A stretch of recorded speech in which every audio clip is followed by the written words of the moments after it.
De Paris à Hollywood, toute l'actualité des stars dans Exclusif ce soir. Cocktail d'artistes pour le concert le plus chaud de l'été à Carthage. C'est la première fois que l'âme se produit chez elle en Tunisie et c'est l'occasion de vous présenter sa famille.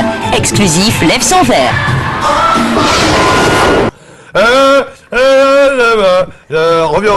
Voilà.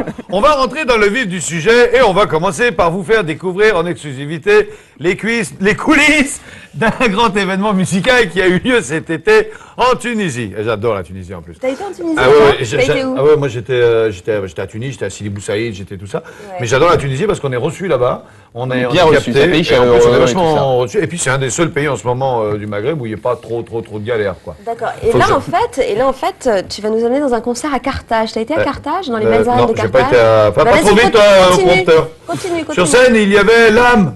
L'âme, tu la connais quand même? Ah bah oui, elle est venue chez nous celle-là. Bon, alors c'est pas compliqué à lire, l'âme, L-A-A-M, l'âme. Ensuite, voilà. Organise. Tu les connais aussi? Mon fils surtout. Poétique Lover, Alliage, Maloman. Il y avait aussi Marlène qui présentait la soirée. Et Marlène, toi tu la connais ou pas? Oui. Tu as travaillé avec elle? Je l'ai connue avant et après l'accident. Alors Marlène, en fait, si on vous parle d'elle ce soir, c'est que tout simplement, elle a organisé cette soirée. Enfin non, elle n'a pas vraiment organisé, elle l'a animée. Elle était donc sur scène devant 10 000 personnes et c'était sa première apparition en public, devant un public à la fois français et tunisien. Oui, il y avait des Français aussi. Et sa première apparition publique depuis son départ de la télé française. Ouais. Tu sais que c'est une star maintenant en Espagne. Grande star. Mais attends, la caméra... Oui, vas-y. Non, mais bon, elle a été très mal gérée en France, surtout. C'est vraiment une fille qui a un potentiel terrible. Elle est loin d'être con. On lui a prêté un... Bon, bref. Mais c'est une fille qui a vraiment du talent et un potentiel... bon, on va la voir justement. Juste, on va la voir tout de suite, puisque les caméras d'Exclusif se sont infiltrées dans ce concert. Un spectacle compliqué à monter, sous une chaleur évidemment accablante. Il faisait 45 degrés la journée, 35 degrés le soir. On était les seuls. On en a rencontré l'âme et les autres artistes. On y va tout de suite. C'est un reportage de Benoît Cressan. Comment tu maîtrises le prompteur, toi? Il est 8 h du matin. Malgré cet horaire matinal, les arènes romaines de Carthage sont en pleine effervescence. Ce soir, plus de 9 artistes doivent se produire sur cette scène et pour être prêts, les groupes doivent répéter tôt le matin car à partir de 13 h, il fait 45 degrés sous le soleil tunisien. Mais en plus de la chaleur, l'organisation doit faire face à d'autres problèmes. Les autocars, on perd les chauffeurs parce qu'ils sont partis boire un verre, plein de trucs. Ou alors on perd même les artistes dans les aéroports, est-ce qu'ils savent pas trop où ils sont? Pas facile de gérer des artistes quand certains répètent sous la canicule pendant que d'autres, comme Organize, profitent de la fraîcheur de la piscine. Quant à Marlène, l'animatrice sexy disparue de nos écrans depuis 4 ans, elle prépare la présentation du concert. Alors moi, mon problème dans l'histoire, que je vous explique, je connais aucun artiste à part Indra, parce qu'elle était connue à l'époque où j'étais en France. Et les autres, je suis perdue. C'est à Sidi Bou Saïd, à quelques kilomètres de là, que l'on retrouve l'âme, dont la présence sur scène pour la première fois en Tunisie représente un événement pour elle comme pour les médias. Toutes les scènes sont importantes pour moi, mais c'est vrai qu'en Tunisie, c'est mes racines, quoi. J'ai parents sont tunisiens, j'ai du sang tunisien, donc c'est vrai que c'est quand même... ça me donne un truc, quelque chose en plus qu'ailleurs, quoi, c'est vrai. 18 h.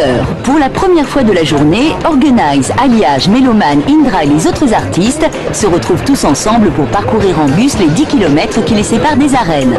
L'occasion pour eux de se chauffer la voix une dernière fois.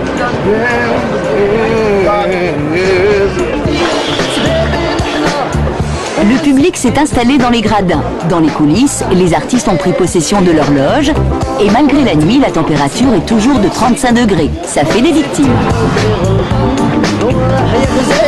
21 h, la fête peut enfin commencer.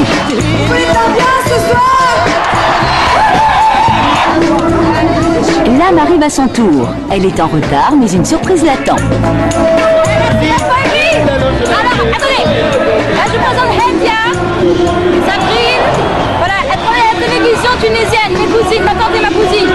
Ça fait très longtemps que je ne les ai pas vues et j'espérais les voir ce soir et ça fait vraiment plaisir.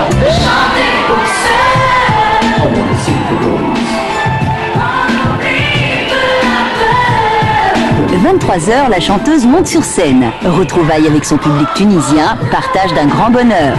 Les 10 000 personnes du public prolongeront ce plaisir jusque tard dans la nuit.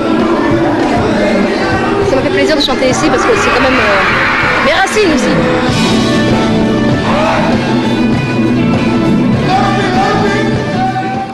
Voilà, je voulais simplement rajouter ce petit mot, vous dire que les recettes de ce concert ont été reversées à l'association tunisienne qui s'appelle 26/26. C'est une association qui est présidée tout simplement par le président tunisienne, Ben Ali, et l'argent est en fait réinvesti dans la construction d'écoles et de maisons pour les jeunes, bref, de structures sociales. Ça, c'est un beau plutôt geste. bien, ça. Ouais, Ça, c'est c'est bien. plutôt bien, ouais.